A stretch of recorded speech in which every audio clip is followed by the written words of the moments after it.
The reason I had decided to do, make a change in like my entire career path was I had just worn myself raw. My hair was falling out, eczema all over my face. I wasn't healthy. I just knew that I had to help myself a lot more. And I have a girlfriend who was diagnosed with type 1 diabetes at like the age of, I think she was 26 or 27. And so she knew that she had to start managing her health a lot better. And she found this school called Nutritional Therapy Association. And she was like, hey, it was right around the time when I was just like over it all and just really wanting to maybe explore something else. And she's like, I'm going to the school. I'm like, me too. Yeah. So I decided to go to Nutritional Therapy Association and become a functional nutritional therapy practitioner. Mouthful. Yeah, it is. And, that led me to another, some more education in that area so that I could learn how to do like functional testing on people. So I'm also a restorative wellness practitioner. I can do stool testing and hormone testing, food sensitivities and things like that. And she did it on me. Yeah. And it's so interesting to me. And I've got, I'm so passionate about it that I love talking about it. I mean, it's hard to shut me up sometimes about it. Oh, we'll get into it. I absolutely love. Okay, so I found you through someone else I was following who was actually on the podcast, Caroline. Yeah, shout out. And I found you through her because I was already following her because she's Love and Loathing LA. So she posts about LA and she posts about you and you guys are friends and also that what you did. And I was kind of in that zone of like, I really want to just eat healthier. And I always like counted macros and I did the athletic thing that you do. And every time I had a nutritionist, it was because of weight gain or loss and going to the gym and eating calories. It was never really what are the ingredients and what's in it and that type of stuff. And so I was like, this seems perfect. Like everything you talked about, and I could tell how passionate you were and how much you like your knowledge was. And so, yeah, I hired you to be, to help me through that. And even like my experience, we did the food sensitivity testing, we did stool testing. I really want to talk to you more offline about hormone testing and things like that. But yeah, tell us a little bit more about what you do.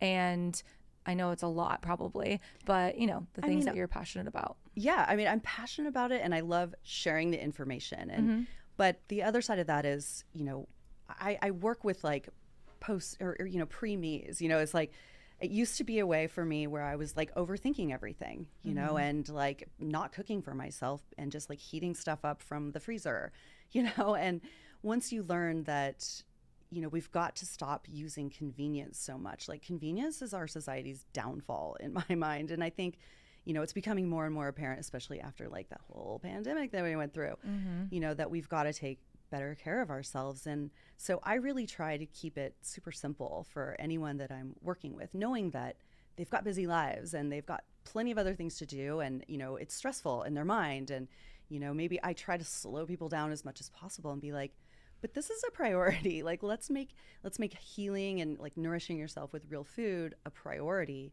so that it doesn't become a stress or you feel like you don't have time for it. Right. So, and I think too, I really encourage getting curious about your body. Like if you've got something going on, if you've been burping for 5 years, like your body is trying to tell you something. There's so always something going on there. Yeah. So it's like tuning in, taking those moments. And that really kind of leads into like that whole like meditation piece, like get in tune with yourself more and, learn about your body. And I love using those tests because now I've got like hard data, like coming from tech and auto. And we're just like, see, this is like, we've got numbers that we can show you now that you can see. It's like a window, a little snapshot of your life that you can look into. And, mostly it's like, let's be preventative with this kind of stuff and prevent things down the line as we're older and like, because then it's too late. It's not too late. There's always something that we can do, but I really try to. Is nice. Like be like, oh, you're 15. Well, let me tell you about your period. Yeah, because like I wish I knew at that age some of the stuff that I know now that could have made my monthly thing happier. You know, and my gut. If I would have just known that I shouldn't eat gluten a long time ago. Yeah. Probably, I would have felt so much better now. I mean, it's so inflammatory and right. Okay, I need to get into this because I love gluten. I'm a gluten girly, but I would say at this point, after meeting with you and working with you, I would say about 80% gluten free. I still enjoy my treats here and there, still eat it. But I would say when I have the choice, I usually go gluten free, as long as the ingredients in the gluten free stuff is decent. Exactly. Yeah. So I think it's such a hype thing now to be gluten free, and you hear the words gut health, all these things. And to me, it was just so overwhelming. Like, can you break down just the simplicity of why, even if you don't have a quote unquote intolerance to gluten, like why it would be bad for you to eat? Yeah. Well, I mean, let's start. There's a couple of reasons that I always hit on. And the first one is in this country. So like people are always like, I go to Italy and I eat pasta and I feel fine. Okay, great. They farm differently than we do here in this country. They don't spray crops with, I mean, it's called Roundup, but the active ingredient in that is glyphosate, which is toxic. I mean, cancerous, toxic. And, if we tested all of our, blood here right now, there would be traces of it in our blood because it's unavoidable. So what I just try to do is be like, hey, let's just recognize that this is a thing. Let's not ignore that because it just is what it is. Like we spray our shit with glyphosate. And so, okay, then it goes to the mills or whatever, and we're all just kind of eating like traces of this poison. So that's number one. We want to, limit the amount of poisons that we expose ourselves to, and that's a biggie. The second one is our bodies, aren't really designed to eat this. We live in these like ancestral bodies that we should just pretty much be eating meats, maybe some fruit and honey. I mean, I'm not carnivore. I'm not pushing that. I love vegetables, love some fruit too. But our bodies don't digest it as well as like, people think. It's easy, we think, because it's all refined. Now it's a powder, but it came from like this wheat, like grass, basically. So in our bodies, our intestines, they're one cell wall thick. They're so delicate and they're easily scratched, scraped up, all of those kinds of things. And if you've heard of leaky gut, which I'm sure people have heard it, it's getting buzzy, just like gut health and gluten free. But leaky gut is where you've got stuff leaking from your intestines into your bloodstream, and that leads to inflammatory states. And if you just constantly do that, you're in a state of now chronic inflammation, and your body can hold on to weight.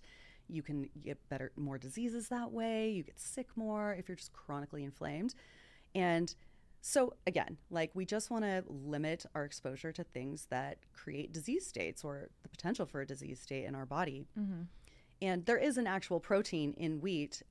It's called gliadin. And that is, our body can create antibodies against that. So one of the markers on the GI map stool test that I run is called an anti-gliadin IgA, which is an antibody that you can see if your body creates antibodies against gluten. Okay. So, I mean, that one right there is, I've never seen it at zero for not a single person. So, everyone's got a slight gluten sensitivity. It's called non-celiac gluten sensitivity. You're not celiac in the way that like you would be really sick if you ate it, but like at a low level, everyone's kind of got that. So again, like that's that hard data that you learn about your body when you work with me or someone like me, and you get to see that kind of stuff. So I say informed consent. It's something you know now, and if you're like, give me that freaking pizza, I'm eating it, damn it, I'm hungry, fine, do it. There's also little things that you can do to mitigate the damage caused by that. There's enzymes that you can take, and I love supplements, so there's always something that you can take to help your body out. And I think that the more we know about that, that's optimal living to me. It's like, I don't want to just kind of like I want to thrive. And that's the kind of people that I think get attracted to working with me too. But, I hope that makes sense with the gluten, or right. Yeah. Scares you back out of eating it. Right.